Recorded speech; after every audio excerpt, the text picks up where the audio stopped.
नमस्कार, स्वागत है आपका निकुंज की नजर में। एक ऐसा शो जो आपको 360 डिग्री नजरिया देता है बाजार, सेक्टर और जो भी ग्लोबल उथल पुथल हो रही है उन सभी पहलुओं पर। हमारे साथ जुड़ चुके हैं हमारे editor in chief Nikunj Dalmia sir. Nikunj sir, अच्छा लग रहा है एक बार फिर से आपको चर्चा में शामिल करते हुए। वो कहते हैं ना, उत्तर दक्षिण हर तरफ बस सेलिंग ही नजर आ रही है।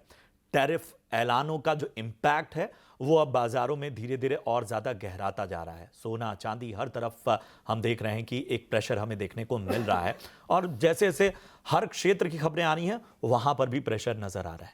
यहां से आगे की राह चिंताजनक या सुधर सकते हैं हालात? देखिए, चिंताजनक क्या सुधर सकते हैं, प्रश्न एकदम सही है, मगर आगे की जो राह रहेगी it will not be easy to predict. Tariff क्या है जी? टैरिफ के अंदर आप बोल रहे हैं कि मैं जो इंपोर्ट कर रहा हूं उसके अंदर मैं टैक्स लगा दूंगा, और जो मैं एक्सपोर्ट कर रहा हूं वो मैं ज़्यादा करना चाहता हूं। तो आप अगर अमेरिका के नज़रिए से देखें तो अमेरिका को, क्योंकि वहाँ पे डेफिसिट ज़्यादा है और उनके ट्रेडिंग पार्टनर्स से उनका गैप ज़्यादा है, वो इंपोर्ट पे रिस्ट्रिक्शंस लगाना चाहते हैं। इंपोर्ट पे आप रिस्ट्रिक्शंस लगाएंगे, और कुछ चीज़ें होती है जो एसेंशियल कमोडिटी होती है जिसके अंदर रिस्ट्रिक्शंस अंदर आएंगे तो दाम बढ़ जाता है। दाम अगर बढ़ जाता है तो महंगाई वापस आती है या डिमांड कम हो जाती है। तो टैरिफ को आप किसी भी तरीके से देखिए, ऊपर नीचे, उत्तर दक्षिण, right left, up and down, tariff का हिस्टोरिकल इम्पैक्ट ग्लोबल ग्रोथ पे हमेशा नेगेटिव रहा है। इससे ग्लोबल ग्रोथ कम होती है, इससे अमेरिका की इकॉनमी पे शॉर्ट टर्म में असर पड़ेगा, और जिसकी वजह से मार्केट में हमने देखा कि थर्सडे को टैरिफ जिस दिन प्ले आउट हुए थे एक बहुत बड़ी गिरावट आई थी। मैं ग्लोबल मार्केट की बात कर रहा हूँ। जाहिर सी बात है, मार्केट इस समय चिंतित है, क्या यूएस रिसेशन में जाएगा? अगर रिसेशन में नहीं जाएगा तो क्या स्लो डाउन हो जाएगा? क्योंकि अमेरिकी इकॉनमी कोविड के बाद एक बेहतरीन रन रहा है। वहाँ पे जीडीपी ने सरप्राइज़ करा है, मार्केट कैप ने सरप्राइज़ करा है, एआई में सरप्राइजेस मिले हैं, इनोवेशन में सरप्राइजेस मिले हैं, यूएस टेक स्टॉक्स की तो एकदम वारे न्यारे हो गए थे, और सब चीज़ें रिवर्स हो रही हैं। तो अभी वर्ल्ड के अंदर हम देख रहे हैं जिसे हम कहते हैं रिस्क ऑफ मोमेंट, जिसके अंदर आप सेलिंग पहले करते हैं और सोचते बाद में। अक्सर हम देखते हैं कि इस प्रकार का सिंक्रोनाइज सेल ऑफ आता है जब मार्केट के अंदर कोई चिंता का विषय होता है। 2001, 2008, 2012-13, जहाँ पर कोई ना कोई मुद्दे, 2015 में जहाँ यूरोपियन यूनियन की टूटने की बात हुई थी, तो उस प्रकार का जो सेल ऑफ हमने देखा है, quantum of the sale of $3 trillion on a single day on Thursday night, it is the biggest fall in the second biggest fall in the history of US stock market. इससे पहले हुआ था Covid से पहले। तो market आपको बता रहा है कि आपको नीचे, आपको अभी समझदारी से इस मार्केट के अंदर रहना चाहिए, कमिटमेंट कम रखें, ओवरनाइट पोजीशंस ना बनाएं, चीज़ों को सेटल होने दें, क्योंकि इस समय टैरिफ्स एक मूविंग पार्ट हैं, और टैरिफ्स को लेकर के कहाँ किधर क्या परिवर्तन आता है ये हमें समय ही बताएगा। आज कोई भी नहीं बता सकता है, ट्रम्प साहब भी नहीं बता सकते हैं कि कहाँ पर टैरिफ लगेगा, कहाँ पर टैरिफ कटेगा, कहाँ पर टैरिफ में रियायत मिलेगी, और कहाँ पर टैरिफ के अंदर सप्लाई चेन का इशू आएगा। तो जो एक नया नॉर्मल हो गया है, और इस नए नॉर्मल के अंदर आपको शायद इस नर्वसनेस से डील करना पड़ेगा। 2 से 3 महीने तक आपको वॉलेटिलिटी और lot of up and down in all asset classes के लिए अपने पोर्टफोलियो को प्रिपेयर करना पड़ेगा। जिसे मैं कहता हूँ कि इस पोर्टफोलियो को अब आपको उस नज़रिए से देखना पड़ेगा कि जिसके अंदर से आपको लगेगा कि यहाँ पर इस समय मैं डाउनसाइड को प्रोटेक्ट कैसे कर सकता हूँ। बहुत बेहतर बात, और शायद ये बहुत आवश्यक है जिस बात को आप कह रहे हैं कि एक हड़बड़ाहट नहीं, एक पेशेंस, और चीज़ों को बहुत परखना होगा। अब कुछ ट्रिगर्स आपने, जब पिछली दफ़ा चर्चा हो रही थी उनमें एक तो टैरिफ हो गया। अब जाहिर सी बात है निगाहें अर्निंग सीजन पर रहेंगी जो इस महीने के मिड से इसकी शुरुआत हो जाएगी। कैसे देखते हैं आप? देखिए, टैरिफ की भी कहानी अभी ख़त्म नहीं हुई है, बिकॉज इन्होंने जो अनाउंस करा है वो एक सीलिंग टैरिफ अनाउंस करा है कि इंडिया पे 26%, चाइना पे 20 + 35, 55%। यह इम्प्लीमेंट करना ईजी नहीं है। 9 तारीख तक का समय दिया गया है, उसके पहले मुझे लगता है कई डिप्लोमेटिक चैनल्स खोले जाएंगे। दूसरा, मुझे लगता है कि ट्रम्प साहब भी जिस प्रकार की इंडिकेशन दे रहे हैं वह दे रहे हैं कि भाई हम टैरिफ कम कर देंगे। तो मुझे लगता है कि मार्केट के लिए जो पहला ट्रिगर रहेगा वो ये रहेगा कि टैरिफ का फाइन प्रिंट क्या है। देखिए, you know the worst, India में 26%, मैक्सिको, कनाडा, ऑटो, वो सारे जो डेटा पॉइंट्स आ चुके हैं। मगर इसमें अगर थोड़ी भी रियायत मिलती है तो मार्केट के लिए पहला ट्रिगर पॉइंट वो है। दूसरा ट्रिगर पॉइंट ये रहेगा कि कहाँ पर जाकर के हम देख सकते हैं कि करेंसीज़ के अंदर स्टेबिलिटी आएगी। एक लेवल आएगा जहाँ पर करेंसीज़ में स्टेबिलिटी आ जाएगी, डॉलर में, रुपी में। आप देखिए डॉलर नीचे गिरा है तो रुपी ऊपर बढ़ा है। रुपी का शायद ये सबसे बड़ा दिन था, अगर मैं फ्राइडे का ट्रेड देखूँ शायद 4 या 5 महीने में rupee highest level of the year में आ चुका है। तो वहाँ पर भी हम देखेंगे किस प्रकार की इंडिकेशन आती है। इंडिकेशन नंबर दूसरा रहेगा। तीसरा इंडिकेशन आपको मिलेगा विक्स, सीबीओई विक्स। अगर वो बढ़ती है तो मार्केट के अंदर नीचे शॉर्ट टर्म के अंदर खतरे की घंटी रह सकती है। चौथा है कमोडिटी प्राइसेस। क्रूड $70 के नीचे आ चुका है। कॉपर वॉपर के अंदर भी हमने गिरावट देखी है। अगर वो नीचे होता है तो जाहिर सी बात है क्रूड नीचे आना भारत के लिए हमेशा अच्छा रहता है। एफआई निवेशक इस माहौल में इंडिया को ज़्यादा नहीं बेचेंगे, बिकॉज उनको पता है इम्पैक्ट टैरिफ का यूएस में ज़्यादा है। तो जो बिकवाली आएगी वो कंपल्सिव आएगी, ना कि बाय चॉइस आएगी। हेज फंड्स कई बार बेचते हैं तो उसमें उनको बेचना पड़ता है, मगर मुझे लगता है कि वो कंपल्सिव सेलिंग हो सकती है, ना कि opinion based selling. Opinion based selling क्या होती है जी, आप देखते हैं इंडिया मुझे ख़राब लग रहा है मैं बेच रहा हूँ, चाइना मुझे अच्छा लग रहा है मैं खरीद रहा हूँ। ओपिनियन बेस्ड बाइंग होती है। एक होती है कंपल्सिव बाइंग, मेरा इंडिया के अंदर एक्सपोजर है, मेरे पूरे फंड श्रृंखला के अंदर मुझे रिडेम्पशन आ रहा है तो मुझे एक वेटेज के हिसाब से बेचना पड़ रहा है। तो मुझे लग रहा है कि कंपल्सिव सेलिंग है, ओपिनियन बेस्ड सेलिंग नहीं है। एक और ये ट्रिगर हो सकता है। फिर हम बात कर रहे हैं आरबीआई मॉनेटरी पॉलिसी की। पे रिजर्व बैंक ऑफ इंडिया एक चीज़ कर चुका है, लिक्विडिटी सरप्लस है। लिक्विडिटी सरप्लस है तो जाहिर सी बात है, तो जो आपने नदी का जो बहाव था जिसमें आपने एक प्रकार का सेतु बांध दिया था, उस सेतु का दरवाज़ा आपने खोल दिया है। लिक्विडिटी अर्थात पानी जैसे होता है, फ्लो वापस आ रहे हैं। अब होता है अफोर्डेबिलिटी, जिसे हम बोलते हैं इंटरेस्ट रेट्स। इंटरेस्ट रेट्स 25 कम हो चुकी है, सब कम माने और कम होगी। तो रिजर्व बैंक ऑफ इंडिया आपको एक हिंट देगा कि भाई हम इकोनॉमी को नॉर्मलाइज करना चाहते हैं। ये सेकंड पार्ट रहेगा। थर्ड पार्ट रहेगा अर्निंग सीजन। अब देखिए प्रशांत, अर्निंग सीजन को लेकर के जज करना बहुत मुश्किल है, बिकॉज कंपनीज को ही नहीं पता क्या होने वाला है। एक नॉर्मल समय में आप डिमांड, मार्जिन, ग्लोबल सिनारियो वो देख सकते हैं। अब जब कोविड हुआ था तो आप नहीं बता सकते ना कितने दिन बाद देश खुलेगा, कितने दिनों बाद नॉर्मल लॉकडाउन हटेगा, कहाँ पर डिमांड आएगी। तो क्योंकि टैरिफ है और जितनी भी कंपनियां हैं जिनका ग्लोबल इंटरप्ले थोड़ा बहुत रहता है, वो आपको नहीं बता पाएंगे। अब मुझे लगता है कि एक ज़माना था जब इंडिया में, जब से मैंने अपना करियर चालू करा था, तो हम कहते थे global denominated stocks low, IT, pharma. अब मुझे लग रहा है कि लोकल डिनोमिनेटेड स्टॉक्स पे ज़्यादा ध्यान दें, बिकॉज ग्लोबली अगर प्रॉब्लम आ रही है तो मार्केट का जो रुख है वह लोकल डिनोमिनेशन पे आ जाएगा। मिसाल के तौर पर एक एफएमसीजी कंपनी को क्या फ़र्क पड़ेगा? कुछ फ़र्क नहीं पड़ेगा। अगर फ़र्क पड़ रहा है तो ये पड़ रहा है, कच्चे तेल के दाम कम हो गए हैं, पाम ऑयल के दाम कम हो गए, उनके लिए अच्छा है। बैंक्स में क्या फ़र्क पड़ेगा? Until unless there are some exposures to companies which are going bankrupt in US, आपकी बैंकिंग बिजनेस में फ़र्क नहीं पड़ेगा। अगर आप देखें सीमेंट में ना आयात है ना निर्यात है, लोकल कमोडिटी है, ना एक्सपोर्ट है ना इम्पोर्ट है, उसमें क्या फ़र्क पड़ेगा? मगर मेटल में फ़र्क पड़ेगा क्योंकि मेटल ग्लोबल होता है। ऑटोज़ में फ़र्क पड़ेगा, ऑटो में एक्सपोर्ट होता है। तो आपको ऐसे बिजनेसेस में ध्यान देना पड़ेगा जो कि डोमेस्टिक है। एक चीज़ और है कि अमेरिका के इस कदम में जो तमाम चीज़ें आ रही हैं, बात सामने आ रही है, वो उनके जो जैसे आपने शुरू में जिक्र भी किया कि उनको भी डेंट लगेगा और वो उनकी इकोनॉमी पर भी बहुत ज़्यादा असर पड़ने वाला है। इन्फ्लेशन एक बहुत बड़ा पहलू है। फिर आखिर इस तरह के टैरिफ का मकसद क्या रहता है? मतलब केवल ये कि नेगोशिएटिंग टेबल पे देश आ जाएं या कुछ और? देखिए, अमेरिका के अंदर डेट काफ़ी ज़्यादा है और ट्रम्प साहब इस समय वो कर रहे हैं जो उनको अच्छा लगता है। क्लासिक इकॉनमी की थ्योरी जो हमने पढ़ी है वो ये दिखाती है कि टैरिफ जो होते हैं वो अच्छे नहीं होते हैं। उनको अपना डेट कम करना है, उनको अपना खर्चा कम करना है, उनको अपनी इकॉनमी का जो इकॉनमी को सेव गार्ड करना है। अब समय बताएगा कि पागलपन है या फिर एक या फिर एक ब्रिलियंट प्लानिंग है वो। अब हिस्ट्री हम देख सकते हैं, बिकॉज ये तो बार बार होता है। जब आप टैरिफ लगाते हैं उसका असर क्या होता है। तो इस प्रकार के टैरिफ्स हमने देखा था हिंदुस्तान में लाइसेंस राज के आसपास आए थे, जब आप चीज़ को पकड़ करके बैठे थे। तो उस समय क्या हुआ था इंडिया में? भला कुछ नहीं हुआ था। उसके पहले अगर आप देखें तो हमने देखा था बड़े टैरिफ्स आए थे कोल्ड वॉर के समय में। उस समय भी ग्लोबल ग्रोथ कोई बहुत इंप्रेसिव नहीं थी।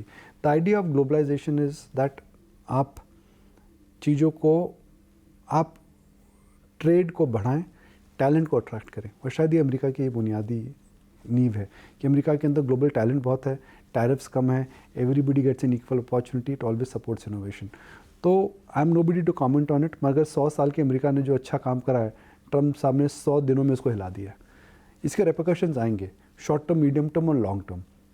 शॉर्ट टर्म में फाइनेंशियल मार्केट में डिसलोकेशन हो चुका है, मीडियम टर्म के अंदर अमेरिका से पैसा निकलेगा और लॉन्ग टर्म के अंदर अमेरिका के अंदर अगर इनोवेशन कल्चर ख़त्म हो जाता है तो दूसरे कई जगह ऑल पैरेलल सेंटर्स क्रिएट हो जाते हैं। प्रशांत, एक ज़माना था जब एम्स्टर्डम की करेंसी गिल्डर वर्ल्ड की रिजर्व करेंसी होती थी, बिकॉज एम्स्टर्डम के अंदर दुनिया का पहला स्टॉक मार्केट ईजाद हुआ था, जिससे हम कहते थे स्टॉक होल्डिंग कंपनीज़ का जो कॉन्सेप्ट अमेरिका में नहीं आया था, एम्स्टर्डम में आया।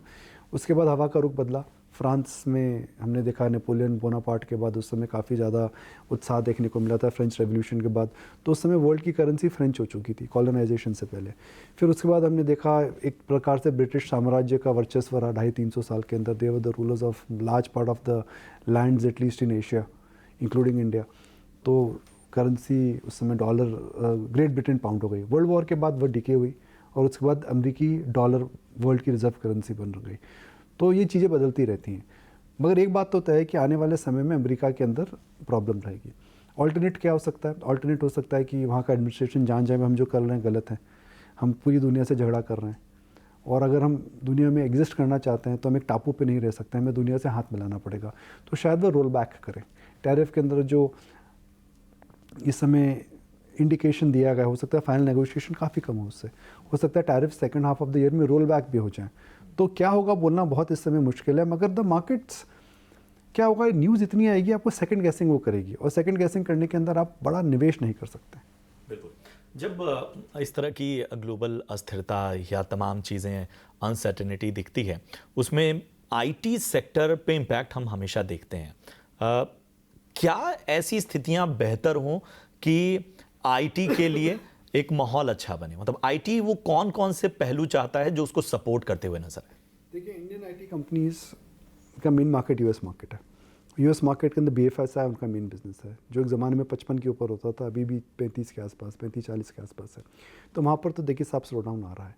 और जब यूएस इकॉनमी में हमें पता है कि आने वाले 6 महीने 8 महीने अनप्रिडिक्टेबल रहेंगे for what ever reason, government की स्पेंडिंग कम हो रही है, टैरिफ के रोल्स रहेंगे, इन्फ्लेशन वापस आ रही है, सरकार कम खर्चा करना चाहती है, तो जाहिर सा इफेक्ट है उसका आईटी में असर आएगा। कितना असर आएगा कंपनी स्पेसिफिक हो जाता है। तो एक तो है बिजनेस, सेकेंड है इनोवेशन। हिंदुस्तान में अगर आप देखें तो एआई की मार आईटी कंपनीज को पड़ रही है। एआई की अगर हम बात करें तो मैं साधारण सा एग्जांपल देता हूँ। इतनी ज़्यादा टैलेंट के बावजूद भी किसी भी इंडियन कंपनी ने, भले प्राइवेट हो या फिर वो पब्लिक हो, उन्होंने डीप सीक जैसा एआई नहीं बनाया।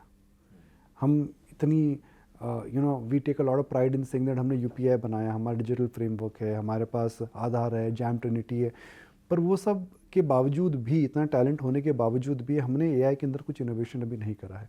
तो एक तो आईटी सेक्टर को एआई की मार पड़ रही है, दूसरी स्लो डाउन की मार पड़ेगी। करेंसी एक टेलविंड थी जो कि रुपी वीक हो रहा था, अब वो भी मुझे लग रहा है ख़त्म है। तो आईटी के अंदर इस समय मुझे लगता है मामला थोड़ा डामाडोल है। एक लेवल आएगा, हो सकता है 5% हो, 10% हो, जहाँ से आईटी शेयर गिरने रुक जाएंगे, because they will become cheap. Because IT companies का धंधा जो है अभी भी बहुत कैश फ्लो जनरेट करता है, बायबैक करते रहते हैं और रिटर्न्स इनके अच्छे आते हैं। तो धंधा छोटा हो जाएगा, मगर क्या होता है जी, एक समय आता है उसके बाद आप कहते हैं इन द प्राइस है। तो मुझे लगता है कि 5-10-25% स्टॉक्स गिर चुके हैं। another 10% more, another 15% more, suddenly the fall will be 35-40%। 35-40% के बाद ये स्टॉक्स जो हैं ये आपको एक वैल्यू कॉन्ट्रा बाय दिखने लगेंगे, पर अभी वहाँ दूर, वो भी थोड़ा दूर है। बिल्कुल। गोल्ड पे आते हैं सर। कमाल की रैली, और अब जो करेक्शन दिख रहा है वो भी माइल्ड है, तो यहाँ पर रिस्क ज़्यादा है, रिवॉर्ड कम है, या इसका उल्टा? Gold does well when there is uncertainty in the world. I think everybody saw that uncertainty आ रही है, और गोल्ड में अनसर्टिनिटी आने से पहले रैली हो चुकी है। अब सबको पता है, सब इस इवेंट का वेट कर रहे थे, उसकी वजह अनसर्टिनिटी आ चुकी है, तो गोल्ड इससे पहले रैली कर चुका है। तो आपको हमेशा ये देखना पड़ता है that what is in the price and what is not in the price. The fact that there is uncertainty in the world, gold उस पार्ट को ऑलरेडी फैक्टर इन कर चुका है, नंबर 1। नंबर 2, गोल्ड के टेक्निकल रेशियोज अगर आप देखें तो काफ़ी ओवरबॉट है। तीसरे, गोल्ड की वैल्यूएशन अगर आप देखें दूसरी एसेट्स के तुलना में वहाँ भी ज़्यादा है। तो I will not be surprise that from here in next 12 months gold could give negative returns और नो रिटर्न्स। बिल्कुल। ख़ासतौर पे ऑयल और पेट्रोलियम प्रोडक्ट्स को इस पूरे टैरिफ की खांचे से बाहर रखा गया है। कैसे देख रहे हैं इस पूरे सेक्टर को, ओएमसीज और बाकी चीज़ों के? नहीं, ओएमसीज तो इंडिया में होती हैं जो कि एचपीसीएल बीपीसीएल हैं, उनके लिए तो फ़र्क नहीं पड़ेगा बिकॉज वह इंपोर्ट खुद क्रूड करते हैं। अमेरिका ने जो नॉन टैरिफ लिस्ट निकाली है, जो चेंज भी हो सकती है, उसके अंदर ऐसी चीज़ें हैं जहाँ पे शॉर्टेज है, खास करके pharma, rare metals, copper, energy. तो उनके अंदर मुझे लगता है जहाँ जहाँ उनकी शॉर्टेज है उन्होंने उसको चेंज नहीं करा है। तो एनर्जी सेक्टर की स्पेसिफिकली अगर बात करें तो क्योंकि काफ़ी ना एनर्जी में काफ़ी मूविंग पार्ट्स होते हैं। एक होता है क्रूड, एक होता है गैस, एक होता है सोलर, एक होता है इक्विपमेंट कंपनीज, एक होता है solar equipment companies, wire equipment companies, generation equipment companies. So साधारण इसके अंदर कोई जवाब मेरे पास नहीं है, मगर मेरा ये मानना है कि anything which is got to do with America right now, specially exporters, भले वो एनर्जी हो या नॉन एनर्जी हो, रिन्यूएबल हो नॉन रिन्यूएबल इक्विपमेंट हो या फिर वो असेंबली लाइन हो, वहाँ पर मुझे लगता है कि अगले 2-3 क्वार्टर के अंदर अनसर्टिनिटी रहेगी। देखिए, अगर आप अमेरिका में रहते हैं और आप किसी कंपनी को ऑर्डर देते हैं तो आप बोलते हैं यार स्लो डाउन हो रहा है, रुक जा। अभी रुक जा का जब इफेक्ट होता है, अभी हमने लास्ट ईयर देखा था जब सरकार ने इलेक्शन से पहले बोला रुक जा, तो इकॉनमी जो 8.5% पे थी गिर के 6.5 हो गई। तो ये जो रुक जा वर्ड है, जैसे हम कहते हैं डिले इन डिसीजन मेकिंग, ये क्या आ जाएगी? इसकी वजह से जो भी इम्पोर्टर है अमेरिका का वो सोचेगा कि भाई मैं निवेश करूं नहीं करूं, टैरिफ क्या होंगे, टैरिफ रहेंगे नहीं रहेंगे, हो सकता है अब 26 हो सकता है और टैरिफ बढ़ जाए, रिटेलिएशन हो जाए, वॉर हो जाए, तो आप केपेक्स नहीं करेंगे, आप बोलेंगे जो है संभाल लो, क्लैरिटी के बाद जाएंगे। तो इसका साइकिल में इफेक्ट आता है, और साइकिल में अगर इफेक्ट आता है तो उसका असर अर्निंग्स पे आता है, ग्रोथ पे आता है। बिल्कुल। अब अच्छा खासा तजुर्बा आपने ऐसे मार्केट को गिरते हुए चढ़ते हुए कई दफ़ा देखा हुआ है। हमें बताइए कि आम निवेशक जो है वो अभी यहाँ से क्या रणनीति रखे, और ऐसे बाज़ार में जो नए लोग हैं जो शायद जिनके लिए इस तरह का बाज़ार पहली दफ़ा है, वो किस तरह की सोच से आगे बढ़े? देखिए, एसआईपी इन्वेस्टर के लिए ज़िंदगी में कुछ फ़र्क नहीं पड़ती है। 6 महीने बाद आज जो बड़ा टैरिफ लग रहा है आज हम बात नहीं करेंगे। मैं सब उदाहरण देता हूँ कि आज कोविड को आए 5 साल हो गए, मगर आज कोविड वर्ड हमारी शब्दावली से निकल गया। एक ज़माना था कि हर शब्द के अंदर, हर सेंटेंस में कोविड ही हम बोलते थे। सही बात। तो पब्लिक मेमोरी बड़ी शॉर्ट है, वर्ल्ड एडजस्ट हो जाती है। Like this in English, water will find its own level. अगर यूएस में डिमांड जनरेट नहीं होती, चाइना इंडिया में डिमांड आ जाएगी, में डिफ्रेंशिएटेड डिमांड आएगी। तो वर्ल्ड को उस एडजस्टमेंट में समय लगेगा। मार्केट क्योंकि एक सेंटिमेंट होता है, टेक्निकल्स होता है, शॉर्ट टर्म में ओवर रिएक्ट करता है, तो मार्केट का ओवर रिएक्शन मुझे लगता है नलिफाई हो जाएगा। मगर कोविड के बाद हमने अचानक उछाल देखा था, मुझे नहीं लगता कि अचानक उछाल है। मुझे मामला इतना ख़राब भी नहीं लगता है। This is not 2008, this is not 2012, this is not 2020। वो एक्स्ट्रॉर्डिनरी सर्कमस्टांसेस थे फाइनेंशियल मार्केट के लिए, ग्लोबल मार्केट के लिए, यूरो के चैलेंजेस को लेकर के, तो वहाँ भी मुझे समस्या नहीं दिखती है। मगर अगर यूएस मार्केट के अंदर जो आपने कल सेलिंग देखी, अगर 2-4 दिन भगवान ना करे ऐसे आ गए तो मामला खटाई में हो जाएगा। आप कम गिरेंगे मगर गिरेंगे, और आप यूएस मार्केट जब बढ़ेगा आप बढ़ेंगे मगर ज़्यादा बढ़ेंगे। ये चीज़ें रिलेटिव होती हैं। अगर यूएस मार्केट 15% गिरेगा तो आप 10 गिर सकते हैं, अगर वो 25 बढ़ेगा तो आप 35 बढ़ सकते हैं। एग्जाम्पल के तौर पे मैं दे रहा हूँ, तो रिलेटिव रहेगा। ये बोलना कि एकदम हवा के रुख में हम एकदम उल्टा जाएं, तो ऐसा तो नहीं होगा। ठीक है। कौन से ऐसे सेक्टर्स हैं जो यहाँ से आपको लगता है कि जिन पे बहुत ज़्यादा इम्पैक्ट नहीं होने वाला है और उनमें कहीं ना कहीं नज़र रखनी चाहिए? मिसाल के तौर पर आप देखिए फूड डिलीवरी बिजनेस, अब उसमें टैरिफ का क्या असर पड़ेगा? आप फूड डिलीवरी में जोमेटो स्विगी से ऑर्डर करेंगे, उसके अंदर क्या फ़र्क पड़ता है? सेकंड, अगर आप देखेंगे कि बैंक्स में कुछ असर नहीं आएगा, डोमेस्टिक बैंक, सीमेंट के अंदर असर नहीं आएगा, होटल, हॉस्पिटल्स, इनमें असर नहीं आएगा। एक बड़ा ट्रिगर बाजार के लिए रहेगा कि 1 अप्रैल से टैक्स कट्स आ चुके हैं। क्योंकि टैक्स कट्स आ चुके हैं, इन्फ्लेशन इस समय नीचे है, तो मुझे लगता है कि कंजम्पशन को लेकर के भी कहीं ना कहीं थोड़ा अपटेक आपको देखने को मिल सकता है, तो वो एक ट्रेंड रहेगा। Again I will give you simple example, अगर आप ट्रैवल टूरिज्म सेक्टर में हैं तो टैरिफ से आपको क्या फ़र्क पड़ता है? अगर आप हॉस्पिटल बिजनेस में हैं तो आपको क्या फ़र्क पड़ेगा? अगर आप फूड डिलीवरी बिजनेस में आपको क्या फ़र्क पड़ेगा? ऐसे कई बिजनेसेस होती हैं जिसके अंदर life does not change because nothing changes for that sector. पर कुछ सेक्टर्स हैं जिनके अंदर काफ़ी चीज़ें बदल जाएंगी। ऑटो एंसिलरी हो गया, अगर फार्मा में टैरिफ आता है तो वो देखना आपको स्पेसिफिक पड़ेगा। कुल मिलाकर के मेरा यह मानना है कि जो अगर हम टैरिफ की समय बात कर रहे हैं, मुझे लगता है final negotiation will be lower, but that final negotiation will take 3 months। तो अभी वाद विवाद, debates, negotiation, diplomacy, back channel negotiation, ये भी चलते रहेंगे। सेकंड, मुझे ये लगता है कि सेकेंड हाफ के अंदर मार्केट के अंदर अर्निंग्स रिकवरी ज़रूर आएगी। हाई फ्रिक्वेंसी डेटा पॉइंट्स को देख करके लगता है बेस इफेक्ट किक इन हो चुका है। तीसरा, मुझे लगता है कि इस समय मार्केट के अंदर रिस्क ज़्यादा है, तो स्मॉल एंड मिड कैप को अवॉइड करें बिकॉज वॉलिटिलिटी बहुत ज़्यादा है। स्मॉल एंड मिड कैप में और ज़्यादा वॉलिटिलिटी रहेगी।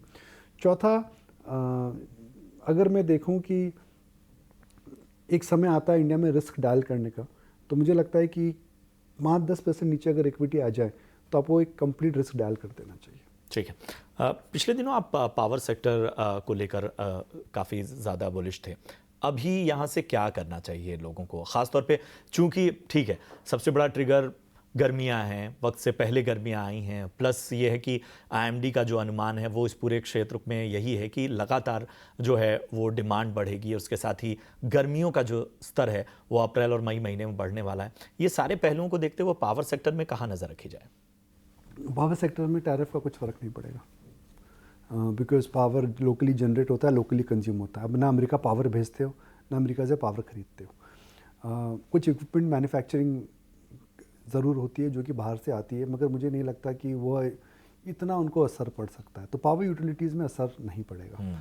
गर्मियों की वजह से डिमांड आएगी, तो जिन कंपनीज़ के पास मोर मर्चेंट पावर है शॉर्ट टर्म में उन पे ध्यान रखें। जिन कंपनीज़ के अंदर थर्मल कैपेसिटी ज़्यादा, उनमें ज़्यादा ध्यान रखें, बिकॉज वहाँ पे पावर जनरेशन जल्दी होता है। तो power utility is a safe sector. The problem with power utility is that low growth होता है इसके अंदर 25% ग्रोथ नहीं आती है। तो लो ग्रोथ है तो रिटर्न भी लो आएगा। It's a sector where you will fall less. It's a sector where safety is high and it's a sector where tariff is not there. Second is cement. अब जो आयात निर्यात नहीं होता है उसका, तो आपको ऐसी थीम्स में नज़र रखनी चाहिए। तीसरा मुझे लगता है इंटरेस्ट रेट्स नीचे आएंगे। इंटरेस्ट रेट्स अगर नीचे आएंगे तो एनबीएफसीज़ को बेनिफिट होगा। एनबीएफसीज़ पिछले 2 साल से कड़े समय से जा रही हैं। मैं मानता हूँ कि इस साल मानसून अगर ठीक ठाक रहा और लिक्विडिटी वापस सिस्टम में आ गई है तो एनबीएफसीज़ के नॉट परफॉर्म। ठीक है। अब जिस तरह की इस पूरी टैरिफ यात्रा में हम देख रहे हैं कि बहुत सारे देशों पर कड़े टैरिफ हैं, आपको लगता है कि कई सारे ऐसे क्षेत्र हैं जिसमें भारत को फ़ायदा हो सकता है, इस तरह के दबाव का वहाँ से शिफ्ट नज़र आ सकता है भारत की तरफ? देखिए, फाइनल टैरिफ पिक्चर हमें नहीं पता। अब हालांकि आंकड़े ज़्यादा हैं कि वियतनाम और बांग्लादेश में जिस प्रकार के टैरिफ्स पड़े हैं वो काफ़ी ज़्यादा हैं। तो बुनियादी तौर पर अगर हम टैरिफ्स की बात करें तो क्या बांग्लादेश और वियतनाम से इंडिया सडनली वो कंपेरेटिव हो सकता है? जी हाँ, हो सकता है। मगर मुझे फाइनल टैरिफ की पिक्चर नहीं पता, वो 25 है, 26 है, 40 है, वह तो समय बताएगा। बिकॉज मुझे लगता है इसमें रीनेगोशिएशन होगा। मगर एक अपॉर्चुनिटी ज़रूर है, जहाँ पर आप टेक्सटाइल के अंदर मार खाते थे वहाँ पर आपको सडनली एक लेवल प्लेइंग फील्ड देखने को मिल जाएगी। We are not competitive in garments at all. We are only competitive in home linen. We are not competitive in yarn at all. तो कई जगहों पर थोड़ा आपको एडवांटेज ज़रूर देखने को मिल सकता है। ठीक है, शुक्रिया सर, काफ़ी अच्छी चर्चा रही और उम्मीद यही करते हैं कि यहाँ से जो है वो यात्रा जो है भारतीय बाज़ारों की वो थोड़ी और बेहतर हो, सबकी यही ख्वाहिश है। शुक्रिया सर अपना कीमती समय देने के लिए। तो निकुंज की नज़र के इस खास एपिसोड में आज के लिए इतना ही। आप देखते रहिए ET नाउ स्वदेश। नमस्कार।